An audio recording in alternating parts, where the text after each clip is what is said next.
সীমান্ত শহরকে তীব্র দাবদাহ থেকে বাঁচাতে উদ্যোগী বসিরহাটের প্রমিলা বাহিনী। চলতি বছরে চৈত্র মাস থেকেই তীব্র দহনে ভুগছে গোটা রাজ্য। চৈত্রের পর বৈশাখ ও জ্যৈষ্ঠের ছবিটাও ঠিক এক প্রকার। সীমান্ত শহর বসিরহাটে এবছর বৈশাখ মাসে রেকর্ড সর্বোচ্চ তাপমাত্রা 43 ডিগ্রিকে ছুঁয়েছিল, যা বিগত 50 বছরের ইতিহাসে নজিরবিহীন। তাই সেই তীব্র দহন থেকে নিজেদের রক্ষা করতে এবার উদ্যোগী হলো বসিরহাটের একদল মহিলা। বসিরহাট ইয়ং স্টার্স ক্লাবের উদ্যোগে এক অভিনব বৃক্ষরোপণ সম্বন্ধীয় আলোচনা সভার আয়োজন করা হয়েছিল। সেখানে শহরের মহিলারা কাছারিপাড়া ও বসিরহাট স্টেডিয়াম সংলগ্ন এলাকায় বৃক্ষরোপণ করলেন। বিগত দিনে দেখা গিয়েছে ঘটা করে বৃক্ষরোপণ কর্মসূচি করলেও শুধুমাত্র পরিচর্যার অভাবে তা নষ্ট হয়ে যায়। অন্যদিকে একাংশের মানুষ জানেও না বৃক্ষরোপণের প্রয়োজনীয়তা সম্পর্কে। মানব সভ্যতার অগ্রগতির সাথে সাথে আমরা আমাদের পরিবেশকে ধ্বংস করে ফেলছি এবং তার ফল কিন্তু আমরা এখন হাড়ে হাড়ে টের পাচ্ছি ধরতে গেলে। হ্যাঁ, যেমন আপনারা ধরুন পৃথিবীর বিভিন্ন হিমবাহগুলো গলতে শুরু করেছে, বা আমরা ছোটোবেলায় পড়তাম যে রাজস্থানের মরুভূমিতে লু হয়, সেই লু কিন্তু আজকে বসিরহাটে চলে এসেছে। এর কারণ কিন্তু প্রধানত আমরা মনে করে থাকি যে পরিবেশের ওপরে যে আমরা অত্যাচার করেছি, পরিবেশ কিন্তু সেটাই আমাদের ফিরিয়ে দিচ্ছে। এবং এই সম্পর্কে মানুষের সচেতনতা বাড়ানোর জন্য যাতে নির্বিচারে বৃক্ষচ্ছেদন বন্ধ হয় এবং জলাশয় ভরাট বন্ধ হয়, সে সম্পর্কে মানুষের সচেতনতা বাড়ানোর জন্য এবং বৃক্ষরোপণ কর্মসূচির মাধ্যমে এই পরিবেশটাকে আমরা যাতে ভবিষ্যৎ প্রজন্মের জন্য বাসযোগ্য করে যেতে পারি, সেই কারণেই আমরা বৃক্ষরোপণ সম্পর্কে এই অ্যাওয়ারনেস ক্যাম্প করছি এবং গাছ লাগাচ্ছি। প্লাস এর সঙ্গে আজকে আমাদের রক্তদান কর্মসূচি রয়েছে।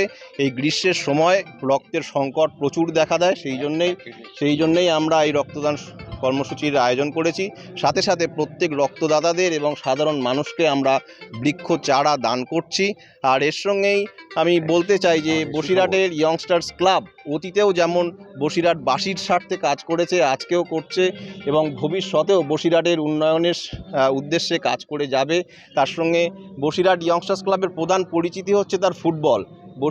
বসিরহাট ইয়ংস্টার্স ক্লাব ভারতবর্ষকে যেমন আন্তর্জাতিক মানের এবং জাতীয় মানের প্রচুর ফুটবলার উপহার দিয়েছে, তেমনি আগামীতেও যাতে সেই উপহার দিতে পারে ফুটবলার, সেই উপলক্ষে আমরা আমাদের যে কোচিং ক্যাম্প আছে, সেই কোচিং ক্যাম্পের আমরা উন্নতির চেষ্টা করছি এবং আনন্দের সঙ্গে জানাতে পারি যে ইন্ডিয়ান ফুটবল অ্যাসোসিয়েশন আমাদেরকে তাদের অ্যাক্রিডিটেশন দিয়েছে আমাদের এই কোচিং ক্যাম্পকে, যাতে আমরা এই কোচিং ক্যাম্পটাকে আরও ভালোভাবে চালাতে পারি, বসিরহাটের ছেলেদের যাতে ভারতবর্ষের বিভিন্ন প্রান্তে খেলার সুযোগ করে দিতে পারি, সেই উদ্দেশ্যে আমরা কাজ করছি। তাই শহরবাসীকে আরও বেশি করে বৃক্ষরোপণ সম্পর্কে অবগত করতে ও গাছের সঠিক যত্ন নেওয়ার এক অভিনব আলোচনা সভার আয়োজন করা হলো সংগঠনের তরফে। ক্লাবের কালচারাল সেক্রেটারি অরিন্দম ঘোষ কি বললেন শুনবো, এছাড়া আরও কে কি বলেছেন শুনবো।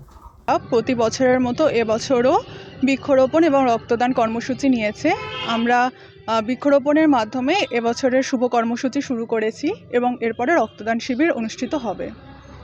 আজকে প্রতি বছরই আমাদের এই কর্মসূচিটা নেওয়া হয় ইয়ংস্টার ক্লাবসের পক্ষ থেকে, এবং এখন যে বিশ্ব উষ্ণায়ন ঘটছে তার জন্যেই আমাদের মেনলি এই কর্মসূচিটা নেওয়া। এরপর রক্তদান শিবিরও হবে। আমরা এই গাছগুলোর পরিচর্যা করব, চারিদিকে বেড়া লাগানো হবে যাতে কোনো রকম পশু খেয়ে না ফেলে, এবং জল দেওয়ারও চেষ্টা করা হবে প্রত্যেকদিন, যাতে গাছগুলো যে বড় হয়, শুধু লাগিয়ে বৃক্ষরোপণ করেই ছেড়ে দেওয়া হবে না, এরপরে যাতে গাছগুলো বড় হয় সেদিকেও নজর রাখা হবে। নাতাশা বিশ্বাস। এটা আমরা সমাজের একটা বার্তা দেওয়ার চেষ্টা করছি ইয়ংস্টার্স ক্লাবের পক্ষ থেকে নবীন সমাজকে, যে যাতে তারাও বৃক্ষরোপণ কর্মসূচি অনুষ্ঠিত করে আগামী দিনে। এবং বসিরহাট থেকে সুকান্ত দাসের রিপোর্ট, পিবি নিউজ।